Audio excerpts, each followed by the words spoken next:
রাম মন্দির চাই না, মালাউন্ডা দেশ ছেড়ে চলে যাও, হিন্দুরা চলে যাও মিছিল করতেছে। তাদের পোশাকটা দেখলেই বুঝি আমি তারা কারা। তারা হলো ধর্ম ব্যবসায়ী। সবার উপরে মানুষ সত্য, তার উপরে নাই। প্রত্যেকদিন স্লোগান হচ্ছে এইটা চাই না, ওইটা চাই না, মারামারি, শাহবাগ, পলাশবাড়ি। সেই পলাশবাড়িতে দেখা যাচ্ছে 81 ফুট রাম মন্দির হচ্ছে, আর প্রত্যেক দিন মিছিল হচ্ছে।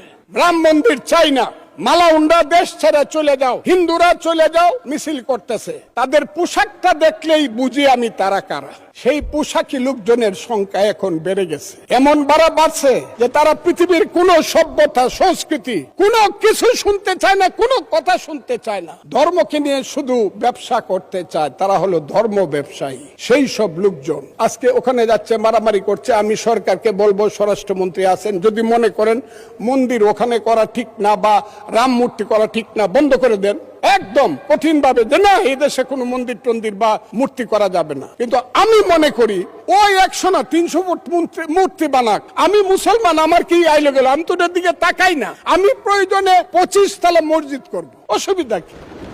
ওর মন্দিরে নামাজ করবে, পূজা করবে, আমি আমার মসজিদে নামাজ পড়বো, অসুবিধা কি? একসাথে কি আমরা থাকবো না? ওরা কি 9% মানুষ, 1.5 কোটি মানুষ, ওরা কি থাকবে না এই দেশের? এদের দেশ। 14 পুরুষ আগে তো এদেরই দেশ ছিল। এটা 1204 খ্রিস্টাব্দের আগে এইখানে হিন্দু এবং বৌদ্ধদের দেশ ছিল। আমরা তো এইখানে কিভাবে আসছি? আমরা আসছি হযরত খাজা মাইনুদ্দিন চিশতি রহমাতুল্লাহ আলাইহি, খাজা নিজামুদ্দিন বখতিয়ার খাকি, হযরত শাহজালাল, শাহপরান, গেসুদারাজ, ওই চট্টগ্রামের বাইজিদ বুস্তামি, ওই বাগেরহাটের খান জাহান আলী থেকে ধরে ওলিয়া উলিয়া গাউস কুতুব দরবেশেরাই তো এই দেশে বলছে আইসে, শোনো হে মানুষ ভাই, সবার উপরে মানুষ সত্য, তার উপরে নাই। তার নাম হইল সুফিবাদ।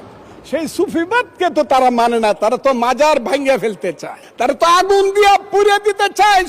মৌলানা মৌলভী সাহেবদেরকে আমি শ্রদ্ধা করি, কিন্তু পীর সাহেবদের দোষটা কি? যে কুষ্টিয়াতে কুপায় মারলেন কেন? ফরিদপুরে আগুন জ্বালায় মারলেন কেন? শাহজালালের মাজার ভাঙ্গার জন্য আমার এক ভাই 4 কোটি টাকা ঘোষণা করে কেন?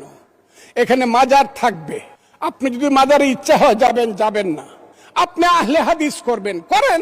জাতি গোত্র ময়লায় আদি প্রেম জলোচ্ছ্বাসে ধুয়ে লো আগে, পরে দাখিল হও মানুষে। দেখো যেমন জাতের ভেদাভেদ, যে ও হিন্দু, আমি খ্রিস্টান, আমি বৌদ্ধ, আমি মুসলিম, আমার এগুলো যে জাতের ভেদাভেদগুলো আমরা করি, এই ভেদাভেদগুলো মুইছে তারপরে বাদ দিয়ে তারপর দাখিল হলো মানুষের দাখিল হলে তখন আর ভেদাভেদ থাকবো না। সে রাম মন্দির বানাক আর যাই বানাক আর মসজিদই বানাক, এই যত ফুট লম্বা রাম মন্দির বানাক, যত বড় মসজিদ বানাক, তার কোনো সমস্যা নাই।